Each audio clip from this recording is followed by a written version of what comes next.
అరచింటూ ఓం శాంతి. ఈరోజు బాబా ఏం చెప్తున్నారంటే, ఈ అనంతమైన నాటకాన్ని సదా స్మృతిలో ఉంచుకుంటే అపారమైన సంతోషము ఉంటుంది.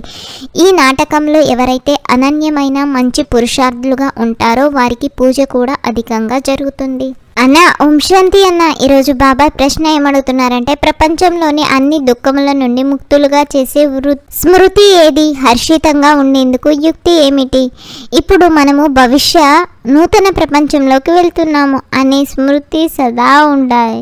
భవిష్యత్తును గూర్చిన ఖుషీలో ఉండే దుఃఖాన్ని మర్చిపోతారు. ఈ విఘ్నాల ప్రపంచంలో విఘ్నాలు రానే వస్తాయి, కానీ ఈ ప్రపంచంలో ఇక కొద్ది రోజులు మాత్రమే ఉంటాము అనే స్మృతి ఉంటే హర్షితంగా ఉంటారు. ప్రేయసులారా మేల్కొనండి అని బాబా పాట పాడుతున్నారు.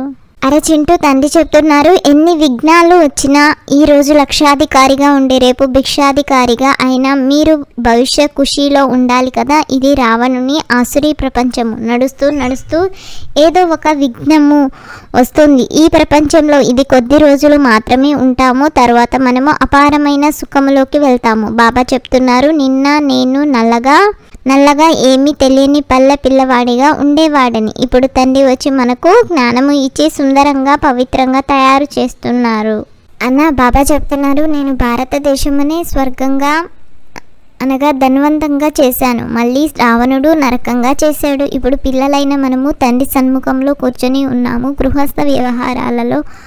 అయితే చాలామంది ఉన్నారు, అందరూ ఇక్కడికి వచ్చి కూర్చోరాదు, గృహస్థ వ్యవహారాలలో ఉండండి, భలే రంగురంగుల బట్టలు ధరించండి. ఇక్కడ మీరు తెల్ల దుస్తులే వేసుకోవాలని ఎవరన్నారు? బాబా ఎప్పుడు ఎవరికి ఈ మాట చెప్పలేదు. మీకు బాగుండదు కనుక శ్వేత వస్త్రాలు కట్టుకుంటున్నారు.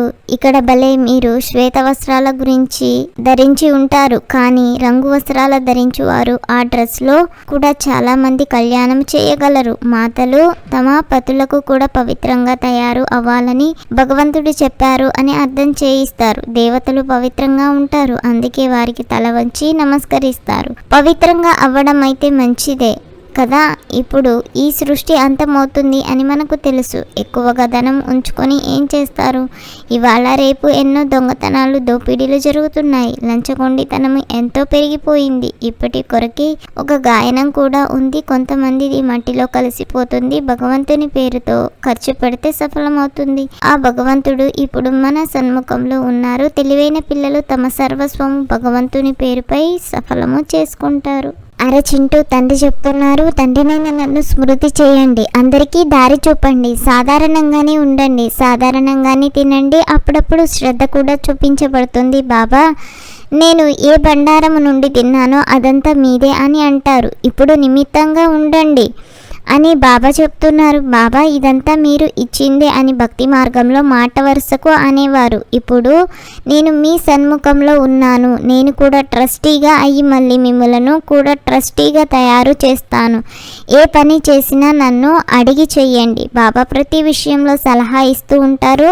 బాబా ఇల్లు కట్టమంటారా, ఈ పని చేయమంటారా అని అడిగితే భలే చేయండి అని బాబా అంటారు. కానీ పాపాత్మకు ఇవ్వకండి. కుమార్తె జ్ఞానంలో నడవకుండా వివాహం చేసుకోవాలనుకుంటే ఏం చేయగలరు? నీవు ఎందుకు అపవిత్రంగా అవుతావు అని తండ్రులు చెప్పండి, కానీ అదృష్టంలో లేకుంటే పతితమైపోతారు.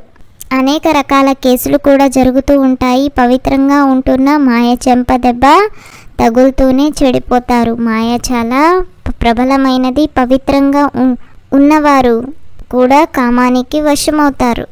తప్పు నీదైతే క్షమించమని అడగడానికి వెనుకాడకు, ఒప్పు నీదైతే అనవసరంగా మూర్ఖులతో వాదించకు అన్న. బాబా ఈరోజు హోంవర్క్ ఏమిస్తున్నారంటే, తెలివి గల వారిగా అయ్యి మన సర్వస్వము భగవంతుని పేరుపై సఫలం చేయాలి. పతితులకు దానము చేయరాదు, బ్రాహ్మణులతో తప్ప ఇంకెవరితోనూ సంబంధం ఉంచుకోరాదు.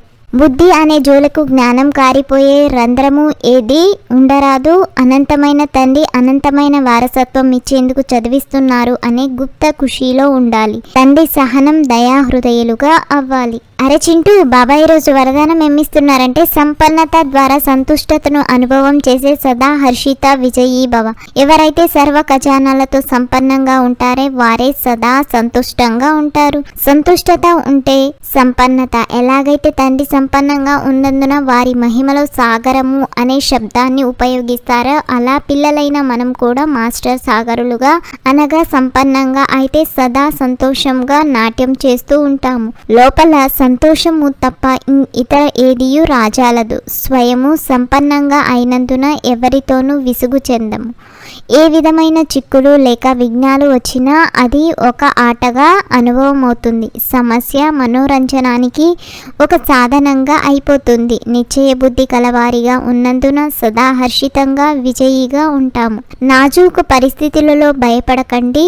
వాటి నుండి పాఠము చదువుకొని స్వయాన్ని పరిపక్వంగా చేసుకోండి అని బాబా స్లోగన్ ఇస్తున్నారు. ఈ అన్నదమ్ముల సంభాషణ మీకు కనుక నచ్చినట్లయితే లైక్ చేసి షేర్ చేసి ఈ ఛానల్ను తప్పకుండా సబ్స్క్రైబ్ చేయండి.